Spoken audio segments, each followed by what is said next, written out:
제12장 하나님의 참된 종이자 그분의 순교자인 윌리엄 틴데일의 삶과 이야기. 우리는 이제 하나님의 선한 순교자 윌리엄 틴데일의 이야기 속으로 들어가야 한다. 이 윌리엄 틴데일은 주께서 지명하신 특별 도구요, 교황의 오만한 성직자들의 토대를 뿌리속까지 찍어 파헤친 하나님의 곡괭이였다. 이러한 연유로 그에게 각별한 악의를 품게 된 불경스런 꼬마 도깨비들을 거느리고 있는 그 흑암의 거대한 군주가 얼마나 교활하게 그에게 덫을 놓고 얼마만큼 괘씸한 속임수로 그를 배신하고 또 얼마나 지독한 악의를 품고서 그를 피 흘려 죽이려고 온갖 수단을 빠짐없이 강구했는지는 여기 뒤이어 전개되는 그의 이야기를 통해 드러날 것이다.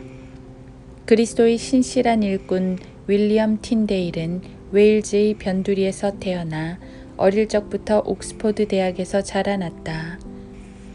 그는 오랫동안 이 대학에서 언어들과 다른 교양 과목들은 물론 특히 성경에 있어서도 그 지식이 더해갔다. 헌데 성경에 유독 심취했던 그는 당시 모들린 홀에 자리 잡고서 특정 학생들과 모들린 기숙사 동료들에게 약간의 신학을 남몰래 읽어주며 그들에게 성경의 지식과 진리를 가르칠 정도의 열의를 보였다. 그의 말과 행동은 또 어찌나 딱딱 들어맞던지 그를 아는 모든 이들은 그를 두고 가장 덕망 있는 사람이다, 흠 없는 인생을 사는 사람이라며 입에 침이 마르도록 칭찬했다. 이와 같이 옥스퍼드 대학에서 학문을 갈고 닦아 학위를 취득하며 시대의 조류를 엿보던 그는 그곳에서 캠브리지 대학으로 옮겨가 거기서도 얼마간 거처를 정했다. 그리고 그는 어느덧 하나님의 말씀에 관한 지식이 무르익어 그 대학을 떠나던 차에 글로스처터의 기사인 웰치경에게 찾아가 거기서 그의 자녀들의 선생이 되어 주인의 큰 호의를 입으며 지냈다. 이 신사는 대개 훌륭한 정찬을 들었기 때문에 가지각색의 대수도 원장들과 학장들, 대집사들이 그 밖의 여러 학자들과 성직록을 받고 사는 내노라 하는 이들과 함께 그에게 찾아왔는데 그들은 그곳 틴데일 경이 함께한 식탁에서 수없이 교제를 나누며 루터와 에라스무스 같은 학자들은 물론 기타 다양한 성경상의 논쟁들과 의문점들에 관해 이야기를 나누었다. 당시 틴데일 경은 하나님에 관한 문제들이라면 조예가 깊고 잘 연마되어 있었기에 그들에게 서슴없이 자신의 의견을 간단명료하게 제시했다. 그들의 의견이 언제라도 틴데일 자신과 일치하지 않을 때면 그는 그것들을 성경으로 증명해 보이며 그것들이 성경의 어디에 있는지 그들의 눈앞에 펼쳐서 분명하게 제시하여 그들의 오류들을 반증하고 자신의 발언이 정확함을 입증했다. 그리고 이와 같이 일정 기간을 수차례에 걸친 추론과 논쟁으로 일관하던 그들은 마침내 그 일에 실증을 내면서 마음 한구석에 그에 대한 원한을 품었다. 그 원한이 계속해서 자람에 따라 그 나라의 사제들은 한 무리가 되어 틴데일을 시기하고 맹렬히 공격하기 시작했으며 그들은 선술집과 기타 장소들에 모여 그에 대해 독설을 퍼부으며 그의 발언이 이단이라고 단언하고서 종교법 고문관과 주교 휘하에 있는 다른 장교들에게 그를 은밀히 고소했다. 이런 일이 있고서 얼마 후 주교의 종교법 고문관이 법정 재판을 지정했다. 사제들에게 출두하라는 통고서가 날아들었고 틴데일경 또한 그들과 함께 그곳에 나오라는 통지를 받았다. 그가 그들의 협박 때문에 그들에게 의심을 품었는지 아니면 그들이 어떤 것들을 그의 책임으로 돌리려고 한다는 것을 그가 알았는지는 알 길이 없지만 그들이 남의 눈을 피해 고소하지 않았나 하고 그가 의심한 것만은 확실하며 그 결과 그는 그곳으로 가는 도중 주님의 말씀이 진리 안에 자신이 견고히 서 있을 수 있도록 힘을 주시라고 하나님께 마음속으로 간절히 부르짖었다. 그가 종교법 고문관 앞에 모습을 나타내야 할 때가 이르자 그는 그가 마치 개라도 되는 양 그에게 욕을 퍼붓고 꾸짖으면서 그를 견디기 어렵도록 위협했으며 전국 각지의 사제들이 거기에 함께하고 있어도 그들 가운데 한 명도 책임지고 고소할 수 없는 수많은 것들을 죄다 그의 책임으로 돌리는 어처구니 없는 일을 저질렀다. 그리하여 틴데일경은 그들의 손아귀에서 벗어나 고국을 떠났으며 다시 그의 주인인 웰치경에게로 돌아갔다. 멀지 않은 곳에 왕년에 어느 주교의 종교법 고문관 노릇을 했던 학자가 한 명 살고 있었다. 그는 오래전부터 틴데일경과 허물없는 사이로 지냈으며 그에게 많은 호의를 가지고 있었다. 틴데일경은 그를 찾아가 성경의 다양한 의문점들에 대한 자신의 마음을 털어놓았는데 그는 위험을 무릅쓰고서 자신의 마음을 그에게 내보였던 것이다. 그 박사는 그에게 다음과 같이 이야기했다. 당신은 교황이 성경에서 이야기하고 있는 바로 그 적그리스도라는 것을 알지 못합니까? 그러나 당신이 말하는 것에 주의하시오. 만약 당신이 그런 생각을 가지고 있다는 것을 누군가가 알기라도 하는 날엔 당신의 목숨이 남아나질 못할 테니 말입니다. 그 후 오래지 않아 틴데일경은 학문의 조예가 깊기로 이름난 어느 신학자와 우연히 자리를 함께할 기회를 가지게 되었다. 그와 이야기를 나누며 논쟁을 벌이던 그가 적그리스도에 관한 이슈로 그를 몰아가자 앞서 언급했던 학자가 불쑥 이런 신성 모독적인 말들을 내뱉는 것이었다. 우리는 교황의 법보다는 하나님의 법 없이 사는 편이 더 나았을게요. 이 말을 듣자 경건한 열정에 사로잡힌 틴데일은 그 신성 모독적인 망발을 참지 못하고서 난 교황과 그의 모든 법을 거부하오 라고 쏘아붙이며 만일 하나님께서 그의 목숨을 살려주신다면 쟁기지라는 소년을 가르쳐 수년 내에 교황보다 성경을 더 많이 알도록 할 것이라고 덧붙였다. 틴데일에 대한 사제들의 원한은 가면 갈수록 그 골이 훨씬 더 깊어졌다. 그들은 그에게 개짓듯 지저대며 꾸짖기를 결코 멈추지 않았고 그를 이단으로 규정하며 수많은 일들을 싸그리 그의 책임으로 돌렸다. 지독히도 괴롭힘을 당해 짜증이 날 대로 난 그는 그 나라를 떠나 또 다른 장소를 물색할 수밖에 없었고 따라서 웰치경에게로 온 그는 좋은 의도에서 그에게 자신을 떠나게 해달라는 부탁을 하며 다음과 같이 말했다. 각하, 저는 제가 이 나라 이곳에 오랫동안 머무를 수 없다는 것뿐 아니라 비록 각하께서 절 머무르게 하고자 하신다 해도 저를 교회의 마수에서 지켜주실 수 없을 거라는 걸 잘 알고 있습니다. 저를 보호해 주심으로 인해 각하께 닥칠 고통을 하나님께서는 알고 계시며 이에 대해 전 몹시도 죄송스러운 마음을 금할 길이 없습니다. 그렇게 해서 결국 틴데일경은 주인에게서 흔쾌히 허락을 받아 길을 떠났다. 머지않아 런던에 당도한 그는 그 나라에서 했던 것처럼 그곳에서도 얼마 동안 설교를 했다. 틴데일은 당시 런던의 주교로 있던 쿠스버트 톤스터를 떠올렸다. 그는 특히 에라스무스가 그의 주석서에서 톤스터의 학식을 극구 칭송하며 그를 추천하던 일을 상기했으며 그러다 차츰 자신이 그를 섬길 수 있다면 그보다 좋은 일이 없을 거라는 생각에 마음이 쏠렸다. 틴데일은 자신이 헬라어에서 영어로 번역한 아이소크라테스의 연설문을 들고서 국왕의 회계 감사관인 헨리 길포드경에게 찾아갔다. 그는 그에게 예의 런던 주교한테 자신을 잘 이야기해 줄 것을 부탁했고 그는 그렇게 해주었다.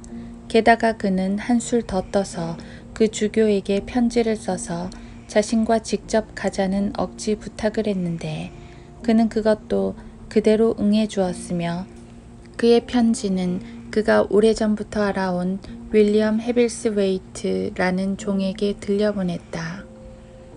그러나 일의 과정을 은밀히 정리하시는 하나님께서 그것이 틴데일의 목적뿐 아니라 그분의 교회에 대해서도 최선의 방도가 아니라는 것을 아시고 그가 주교의 눈에서 거의 호의를 얻지 못하게 하셨는데, 말하자면 그의 대답은 이러했다. 즉 그의 집이 사람들로 북적대어 이젠 더 이상 수용할 수 없을 정도로 넘쳐나고 있으니 런던의 넓은 여러 지역을 물색해서 그가 생활하는 데 아무런 지장이 없을 그런 곳을 찾는 것이 바람직할 것이라는 것이었다. 주교에게 거절당하자 그는 런던의 부시장인 험프리 먼머스에게로 찾아가서 자신을 도와달라고 간청했다. 간청을 하자마자 그는 그를 자신의 집으로 맞아들였으며 틴데일은 그곳에서 선한 사제처럼 살면서 밤낮으로 공부에 몰두했다. 그는 자신의 선한 뜻에 따라 설구어진 고기 조각을 먹었을 뿐 맥주는 비록 소량이라도 한 모금도 입에 대지 않았으며, 또 그가 거기서 지내는 동안에는 집안에서 아마포를 걸치는 일이 결코 눈에 띄지 않았다. 틴데일 경은 그렇게 근 1년을 런던에 머물면서 세상의 흐름을 관찰했으며 특히 심히 거만하고 자신들의 권위를 추켜 세우는 설교자들의 행동을 지켜보고 그를 몹시 미워하던 다른 더 많은 것들과 더불어 고위 성직자들의 허영에도 눈길을 떼지 않다가 마침내 그 주교의 집에는 신약 성경을 번역할 만한 공간이 없음은 물론 영국 어디에도 그 일을 수행할 만한 곳이 없다는 것을 깨닫게 되었다. 그리하여 그는 험프리 먼머스와 다른 몇몇 사람들의 도움으로 그 나라를 떠나 독일로 들어갔다. 고국에 대한 애정어린 관심과 열정으로 불타오르던 그 선한 산에는 하나님께서 그에게도 주셨던 하나님의 거룩한 말씀과 진리를 어떻게 하면 고국의 형제들과 동포들도 동일하게 맛보고 이해할 수 있을지를 고심하며 어떤 수고다 노력도 마다 않고 가능한 모든 수단을 강구했다. 그래서 마음속으로 곰곰이 생각하고 존 프리스와도 상의한 끝에 틴데일은 성경이 평범한 언어로 번역되어 그 가엾은 백성들도 단순 명료한 하나님의 말씀을 읽고 볼 수 있도록 하는 것보다 그 일에 도움을 줄 만한 것이 없다는 생각에 이르렀다. 그는 성경이 그들의 모국어로 실로 명백하게 그들의 눈앞에 펼쳐져서 그들이 성경 구절의 의미를 이해할 수 있게 되지 않는다면 평신도들이 어떠한 진리 안에서도 세움을 받을 수 없다는 것을 깨달았는데, 이는 만일 그렇지 않을 시엔 그 무슨 진리를 가르쳐줘도 진리의 원수가 궤변을 들고 나와 이성을 운운하고 성경 어디에도 근거를 두지 않은 그들이 만들어낸 전통들로 그 불길을 꺼뜨려 버리거나 올바른 의미가 눈에 빤히 들어옴에도 불구하고 성경 구절을 속여서 그 구절에서 얻어낼 수 없는 의미로 해석을 내림으로 그것의 열기를 식혀버릴 것이기 때문이었다. 틴데일경은 성경이 사람들의 눈으로부터 감춰졌다는 이 사실만을, 즉 거의 이 사실만을 교회 내의 모든 해악의 원인으로 간주했다.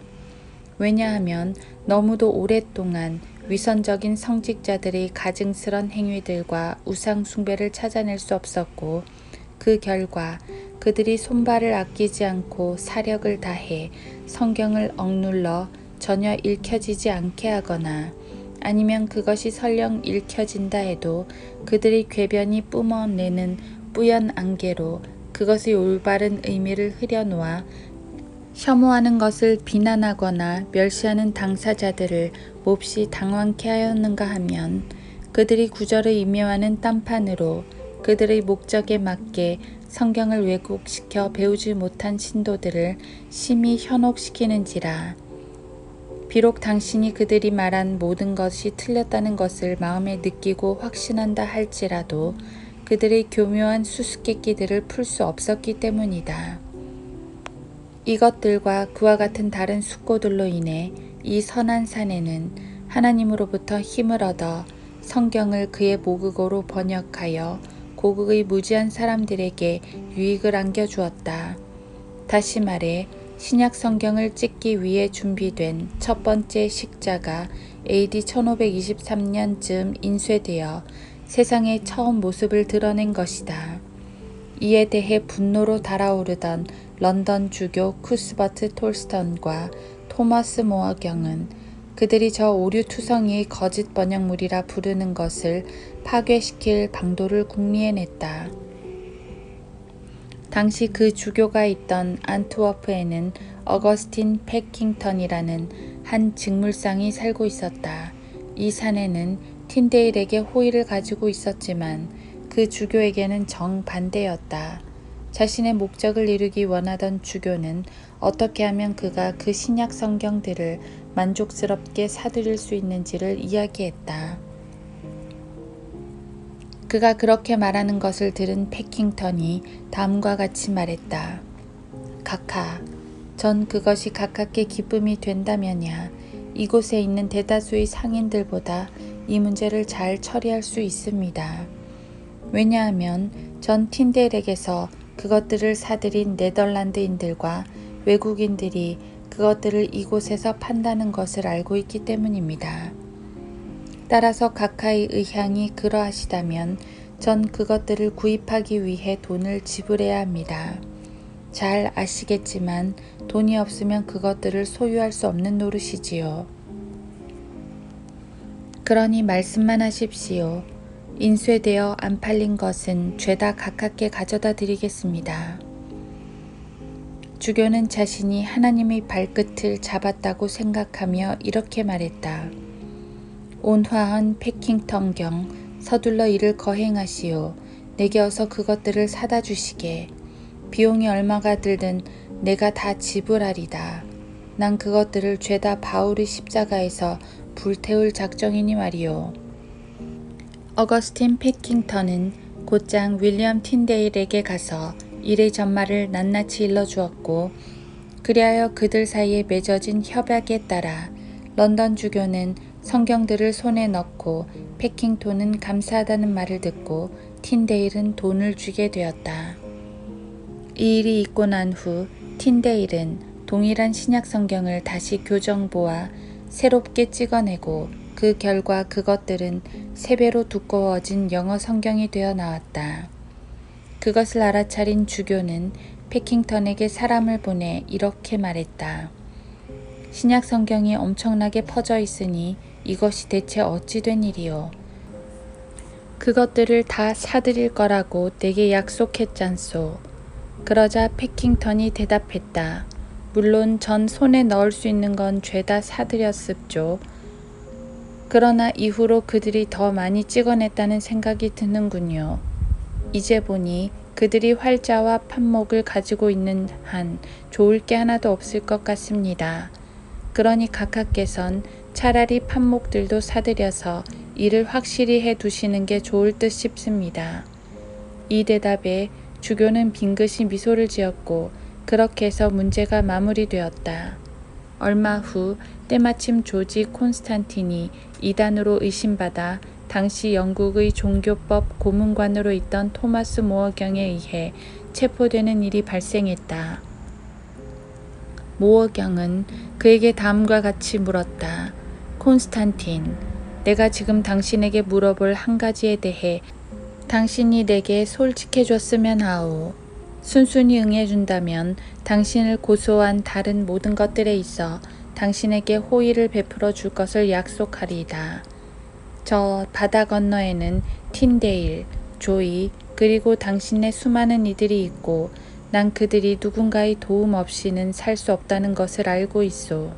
다시 말해 그들에게 돈을 내주는 누군가가 있다는 말인데 그들 중 하나인 당신은 거기서 당신의 몫을 담당하고 있으니 그 돈이 어디서 흘러드는지 잘 알고 있을게요.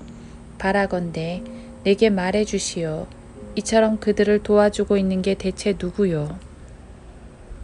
각하, 콘스탄틴이 말했다. 사실대로 말씀드리겠습니다만 우리를 도와주는 이는 바로 런던 주교입니다.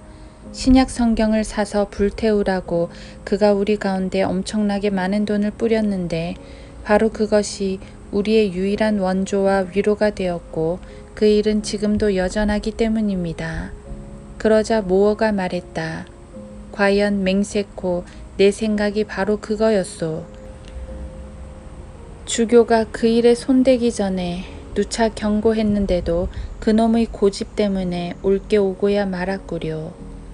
그 일이 있은 후 틴데일은 구약 성경 번역에 착수하여 모세오경을 끝냈으며 거기에 학식이 철철 넘치고 경건하여서 신실한 그리스도인이라면 누구나 읽고 또 읽어도 부족할 만큼 매우 훌륭한 갖가지 서문들을 달아놓았다.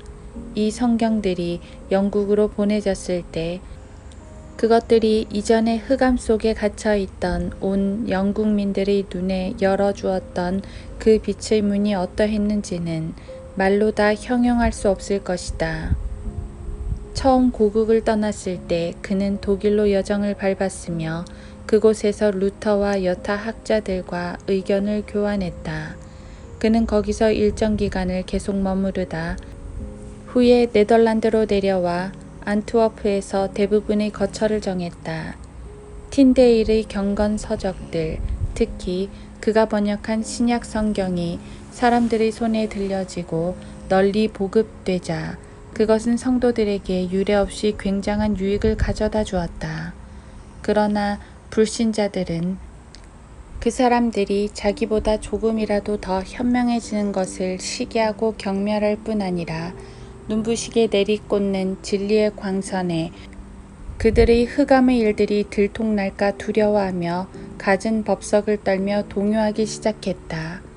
틴데일이 신명기를 번역하고 그것을 함부르크에서 간행할 작정으로 그곳을 향해 항해하고 있을 때 그가 탄 배가 네덜란드 연안에서 좌초하고 말았다. 그는 이로 인해 그의 모든 책들과 저작집, 인쇄 원고들, 그리고 가진 돈과 시간을 잃어버렸고 따라서 모든 것을 처음부터 다시 시작할 수밖에 없었다. 그는 배를 갈아타고서 함부르크에 도착했고 거기엔 약속대로 커버데일 경이 그를 기다리고 있었다. 커버데일은 그가 모세오경 전권을 번역하는 것을 도와주었는데 이 일은 부활절에서 12월까지 신앙심 깊은 과부 마가레트 에머슨의 집에서 AD 1529년에 이루어졌다. 같은 시기에 그 도시에서는 굉장한 발한성 질병이 유행하고 있었기 때문에 그는 함부르크에서의 자신의 일을 신속히 처리하고서 안투워프로 돌아왔다. 하나님께서는 평범한 언어로 된 신약 성경을 널리 보급시키고자 하셨을 때 그것의 번역자인 틴데일은 성경의 맨 후미에 어떤 서간을 덧붙였었는데 그 안에는 무언가 잘못된 게 발견되면 학식 있는 이들이 수정해달라는 그의 바람이 적혀 있었다. 그런 까닭에 만일 수정을 가할 만한 실수가 있어서 지식과 분별력 있는 사람들이 그들의 학식을 이용해 그 안에서 수정되어야 할 부분을 바로잡았다면 그것은 예의 있고 친절한 행위로 여겨졌을 것이다. 그러나 그 성경이 널리 보급되는 것을 꺼려하던 성직자들은 그것 안에 수없이 많은 이단 교리가 들어있기 때문에 그것을 수정할 게 아니라 발매를 아예 금지시켜야 한다며 그것에 대해 반대의 목소리를 높였다. 어떤 이들은 성경을 영어로 번역하는 것이 불가능하다고 하고 또 어떤 이들은 평신도들이 그들의 모국어로 된 성경을 가지는 것은 불법이라고 했는가 하면 다른 이들은 그것이 그들 모두를 이단으로 만들어버릴 거라고 주장했다. 그리고 그들은 그들의 목적에 속세의 통치자들을 끌어들일 작정으로 그것 때문에 백성들이 왕에게 반역을 일으킬 거라는 망발도 서슴지 않았다. 이 모든 일을 틴데일은 모세의 첫 번째 책인 창세기 앞 그의 서문에 직접 천명했으며 다음의 사실 또한 덧붙여 보여준다. 즉, 그들이 그 번역을 검토하고 그것을 그들의 상상과 비교하는 데 들인 수고를 생각하면 기가 차는지라. 비록 그의 추측이지만 그들이 만일 성경을 번역하려고 했다면 그 일에 들인 수고의 일부만 가지고도 성경의 대부분을 번역했을지도 모를 일이라는 것이며, 또 그들이 모든 제목과 구두점을 한자 한자 이잡듯 어찌나 꼼꼼하게 살펴보며 검토하던지 거기엔 아이 한자라도 실수로 들어가지 않았지만, 만일 그의 이해력을 넘어서 번역이 불완전하다 싶은 게 있으면 그것을 여지없이 기록해 두었다가 무지한 사람들에게 그것은 이단이라며 일일이 고자질했다는 것이다. 백성들에게 빛의 안내자가 되었어야 했을 영국의 성직자들이 성경의 지식으로부터 백성들을 저 멀리 내몰기 위해 고안한 당시의 심술궂은 계략들은 그 정도가 심해도 어지간히 심한 게 아니었는데, 그 성경으로 말하자면 그들은 그것을 번역하려 하기는커녕 그것이 다른 이들에 의해 번역되는 것도 견디지 못해 했다. 여기엔 세상을 여전히 흑암 속에 가둬둔 채 헛된 미신과 거짓 교리들로 백성들의 양심 위에 군림하여 자신들의 야망과 물릴 줄 모르는 탐욕을 만족시키고 왕과 황제 위에 자신들의 명예를 드높이려는 그들의 음흉한 의도가 깔려 있었던 것이다. 주교들과 고위 성직자들은 왕이 그들에게 동의하기 전에는 한시도 다리 펴고 누워있을 수 없었기에 성명서가 눈 깜짝할 새에 작성되어 국가의 승인하에 공표되었다. 그 내용은 틴데일이 번역한 성경을 금한다는 것이었고, 이것은 AD 1537년경에 있었던 일이다. 그러나 이것으로 만족하지 못한 그들은 어떻게 하면 그를 그들의 그물에 걸려들게 하여 그의 생명을 앗아갈 수 있을까 하고 국리에 국리를 거듭했는데, 그들이 이것을 어떻게 실행했는지가 이제 분명히 이야기될 것이다. 런던의 등기부에는 주교들과 토머스 모어경이 안트워프에 거주하는 이들을 코앞에 데려다 놓고서 틴데일에 관한 모든 것, 즉 그가 어디서 누구와 주인 노릇을 하고 어느 근방에 그 집이 위치해 있으며 그의 신장은 얼마이고 그가 어떤 옷을 입고 다니고 그가 자주 가는 곳이 어디인지를 샅샅이 파헤치며 조사한 흔적이 명백히 드러나 있다. 그들은 이 모든 것들을 부지런히 숙지한 후 그들의 묘기를 부리기 시작했던 것이다. 윌리엄 틴데일은 안트워프시에 있었으며 영국 상인들을 숙박시키던 영국인 토머스 포인츠의 집에서 근 1년을 꼬박 숙식해오고 있었다. 그런데 거기에 헨리 필립스라는 이름의 사내가 찾아왔다. 영국인 토마스 포인츠의 집에서 근 1년을 꼬박 숙식해오고 있었다. 그런데 거기에 헨리 필립스라는 이름의 사내가 찾아왔다.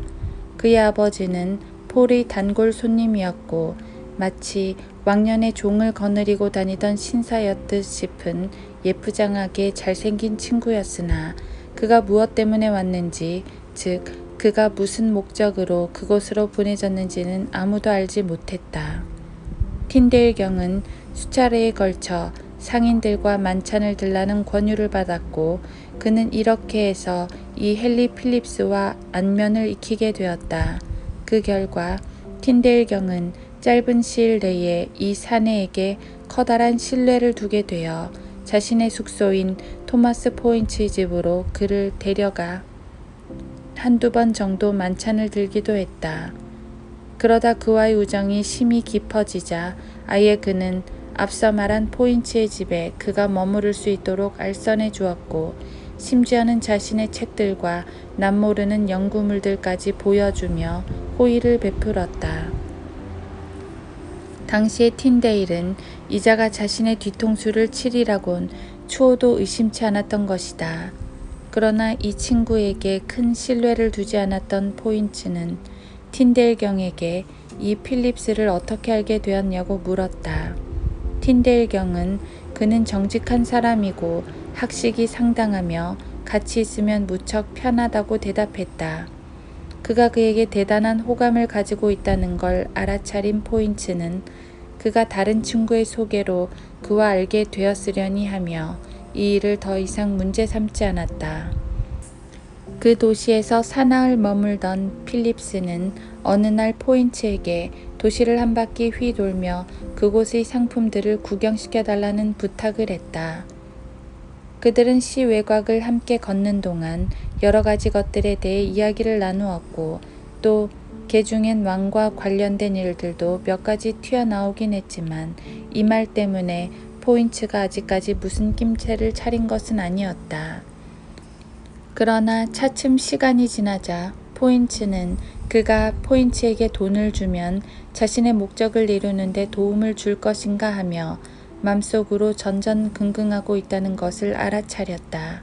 왜냐하면 그는 이전에 필립스가 재력이 탄탄할 뿐 아니라 필립스 자신도 포인츠가 자신을 그렇게 생각해 주기를 바라고 있다는 것을 간파했는데 전에도 보면 그는 포인츠에게 갖가지 것들을 도와달라고 부탁하면서 그가 거명한 것들은 내겐 돈이 충분히 있으니까 최고의 것으로 해달라고 요구했기 때문이다. 필립스는 안트워프에서 24마일 떨어진 브뤼셀 궁전에 가서 거기서 황제의 대리인인 행정장관을 기타 장관들과 함께 안트워프로 데려왔다. 3, 4일이 채 지나지 않아 포인츠는 안트워프에서 18마일 떨어진 바로이스라는 도시로 갔는데 그는 거기에 머물면서 짧으면 한 달, 길면 6주간 해야 할 일이 있었던 것이다. 그가 없는 사이 헨리 필립스가 안트워프의 포인츠 집으로 돌아왔고 그는 집 안으로 들어와 그의 아내와 이야기하며 틴데일경이 안에 있는지 물었다. 그 후 그는 다시 밖으로 나가 브뤼셀에서 데려온 장교들을 길거리와 문 주변에 배치시켰다. 그는 정오쯤 다시 돌아와 틴데일경에게 가서 40실링을 빌려줄 것을 부탁했다. 왜냐하면 그가 말했다. 메칠린에서 여기로 오던 길에 그만 지갑을 잃어버리고 말았습니다. 그리하여 틴데일경은 그에게 40실링을 꾸어주었다. 잔 꽤 많고 음흉한 세상에 살기엔 단순하고 어리숙한 틴데일인지라. 주머니에 들어있는 40실링쯤이야 그에게서 받아내는 일은 어려운 일이 아니었던 것이다. 그러자 필립스가 말했다. 틴데일경, 당신은 오늘 여기서 내 손님이 되어 주셔야겠습니다. 아니요, 틴데일경이 말했다. 난 오늘 저녁을 먹으러 나가는데 당신도 나와 함께 가셔서 내 손님이 되어 주시구려. 거기서 당신을 따뜻하게 맞아줄 거요. 그리하여 저녁 식사 시간이 되자 틴데일경은 필립스를 데리고 밖으로 나갔다. 포인츠 집에서 밖으로 이어지는 출입구는 길고 협소해서 두 사람이 어깨를 맞대고 갈 수가 없었다. 틴데일경은 필립스를 앞서가게 하려 했으나 필립스는 결코 그러려고 하지 않았고 대신에 무슨 대단한 친절이라도 베푸는 것처럼 틴데일경을 자기 앞에 세워 걷게 했다. 따라서 그다지 키가 크지 않은 틴데일경이 앞서가고 예쁘장하게 잘생긴 키 큰 필립스가 뒤를 따랐는데 그는 이미 문의 양편 두 의자 위에 누가 현관으로 들어오는지 볼 수 있도록 장교들을 배치해 놓은 터였다. 필립스는 손가락으로 틴데일경의 머리 위를 가리키며 그가 바로 그들이 붙잡아야 할 사람이라는 것을 장교들이 보게 했다. 후에 그 장교들이 포인츠에게 한 말이지만 그들은 그를 감옥에 집어넣었을 때 그의 순진함을 보고서 연민을 느꼈다고 한다. 그들은 그를 황제의 대리인에게 데려갔고 그는 거기서 정찬을 들었다. 그 후 그 행정관은 포인츠의 집에 가서 틴데일이 가지고 있던 책과 기타 소유물들을 모두 없앴으며 틴데일은 안트워프에서 18마일 떨어진 빌보드 성으로 보내졌다. 수감 중이던 틴데일경은 변호인과 대행자의 제의를 받았으나 스스로 답변하겠다며 그들 모두를 거절했다. 그가 자신을 고소한 이들에게 했던 설교는 그야말로 일품이었는지라 그곳 성에서 그를 잘 알고 지낸 이들은 그가 훌륭한 그리스도인이 아니라면 누구를 두고 그렇게 말하겠냐며 그에 대한 자신들의 경험을 이야기했다. 결국 많고 많은 논의가 있었어도 그를 사형에 처할 만한 구실이 나오지 않았지만 그는 아우크스부르크 회의에서 공표된 황제의 법령에 의해 사형을 선고받았다. AD 1536년에 빌보드시의 처형장으로 끌려온 그는 화형대에 묶인 채 교수형 집행인에게 목 졸려 죽임을 당한 후 불에 태워졌다. 그가 화형대에서 목에 핏발이 서도록 뜨겁게 부르짖은 절규는 바로 이것이었다. 주여, 영국 국왕의 눈을 열어주소서. 그의 힘있는 교리와 진솔한 삶이 주는 영향력이 실로 대단했기에 그는 그가 수감돼 있는 동안에 담당 간수와 그의 딸 그리고 그의 여러 집안 사람들을 하나님께로 인도했다는 이야기가 전해지고 있다.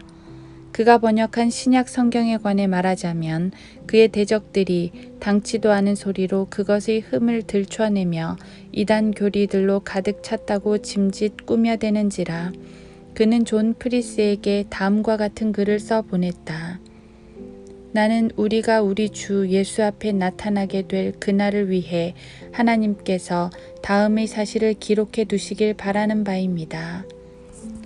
나는 내 양심을 거슬러 하나님의 말씀 중 한 음절도 바꾸지 않았을 뿐 아니라 이 땅에 있는 모든 것, 즉 그것이 명예나 쾌락, 부, 그 무엇이 되었든 간에 그것들이 오늘 나에게 주어진다 해도 그러한 일은 결단코 하지 않을 것이라는 것을 말입니다.